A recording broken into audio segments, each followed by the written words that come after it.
দর্শক, ফুলগাজী পরশুরামের পর এবার কিন্তু ফেনী সদরে প্রায় 100 বছরের ইতিহাসকে ভেঙে কিন্তু এই পরিমাণ বন্যা মানুষ দেখতে পেয়েছে।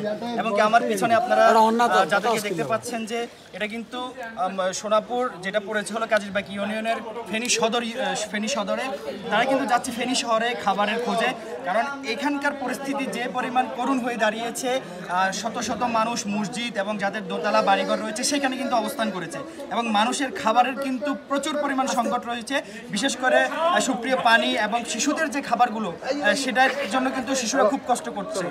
আজকে বেশ 2-3 দিন ধরে তারা কিন্তু চিরা মুড়ি চানাচুর বিভিন্ন বিষয় নিয়ে তারা কিন্তু আহার করছেন। কিন্তু এই পরিমাণে মানুষ যে পরিমাণ কষ্ট করছেন, কারণ কোনো পরিমাণ বোট কোনো পরিমাণ খাবার ত্রাণ কিছুই কিন্তু আসছে না। আর স্বেচ্ছাসেবী সংগঠনের বিষয়ে আমরা যারা জানতে পেরেছি, যারা সাঁতার কেটে যারা সদরের দিকে গিয়েছিল বা শহরে গিয়েছিল, তারা শুধু ফটো সেশন নিয়ে ব্যস্ত এবং তারা বিভিন্ন খাবারও সেই পরিমাণ দিচ্ছে না।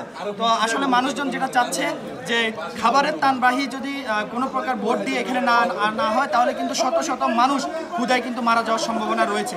তো আমি সকলের নিকট যে দৃষ্টি আকর্ষণটি করব সেটি হলো, আপনারা যেখান থেকে পারেন এই কাজীরবাগ সোনাপুর গ্রাম এবং কি আশেপাশের যে অঞ্চলগুলো রয়েছে এই অঞ্চলের মানুষদের প্রতি একটু লক্ষ্য করুন এবং এখানে বোট এবং কি স্পিড বোট পাঠিয়ে সুপ্রিয় খাবার, পানি এবং কি বিশুদ্ধ পানি, খাবার, স্যালাইন, শিশুদের জন্য কিছু ওষুধ, এই ধরনের কিছু পাঠান। অনেক শিশু জ্বরে আক্রান্ত হয়ে অসুস্থ হয়ে রয়েছে, তাদের জন্য কিছু খাবারের প্রয়োজন, ওষুধের প্রয়োজন।